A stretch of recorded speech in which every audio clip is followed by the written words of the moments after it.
ಈ ಹೊತ್ತಿನ ಪ್ರಮುಖ 25 ಸುದ್ದಿಗಳನ್ನು ಕ್ವಿಕ್ ಆಗಿ ನೋಡೋಣ.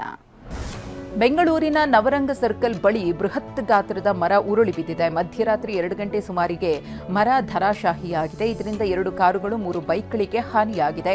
ಕಾರ್ನಲ್ಲಿದ್ದವರಿಗೆ ಸಣ್ಣ ಪುಟ್ಟ ಗಾಯಗಳಾಗಿವೆ. ಬೆಂಗಳೂರಿನಲ್ಲಿ ನಿಯಂತ್ರಣ ಕಳೆದುಕೊಂಡು ಬಿಎಂಟಿಸಿ ಬಸ್ ನಂದಿನಿ ಹಾಲಿನ ಶಾಪ್ಗೆ ನುಗ್ಗಿದ ಘಟನೆ ನಡೆದಿದೆ.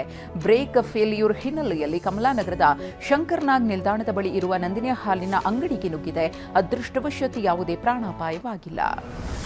ಹಾವೇರಿ ಜಿಲ್ಲೆಯಲ್ಲಿ 108 ಆಂಬ್ಯುಲೆನ್ಸ್ ಸೇವೆ ಬಹುತೇಕ ಬಂದ್ ಆಗಿದೆ.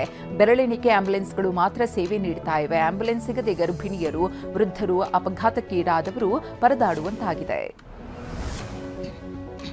ಆಂಧ್ರಪ್ರದೇಶದ ಡಿಸಿಎಂ ನಟ ಪವನ್ ಕಲ್ಯಾಣ್ ಇವತ್ತು ಚಿಕ್ಕಬಳ್ಳಾಪುರದ ಚಿಂತಾಮಣಿಗೆ ಆಗಮಿಸಲಿದ್ದಾರೆ.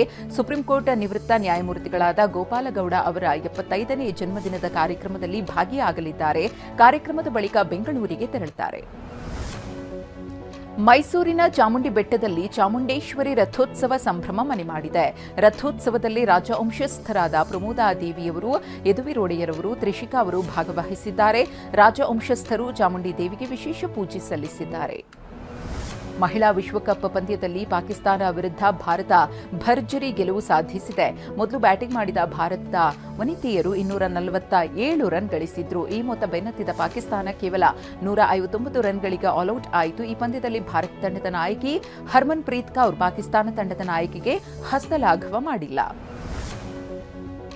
ನಟ ಧ್ರುವ ಸರ್ಜಾ 37ನೇ ಹುಟ್ಟುಹಬ್ಬವನ್ನು ಆಚರಿಸಿಕೊಂಡಿದ್ದಾರೆ. ಬೆಂಗಳೂರಿನ ನಿವಾಸದ ಬಳಿ ಫ್ಯಾನ್ಸ್ ಜೊತೆ ಬರ್ತ್ಡೇ ಸೆಲೆಬ್ರೇಟ್ ಮಾಡಿದ್ದಾರೆ. ದೂರದೂರಿನಿಂದ ಆಗಮಿಸಿದ್ದ ಅಭಿಮಾನಿಗಳು ನೆಚ್ಚಿನ ನಟನಿಗೆ ಶುಭ ಕೋರಿದ್ದಾರೆ.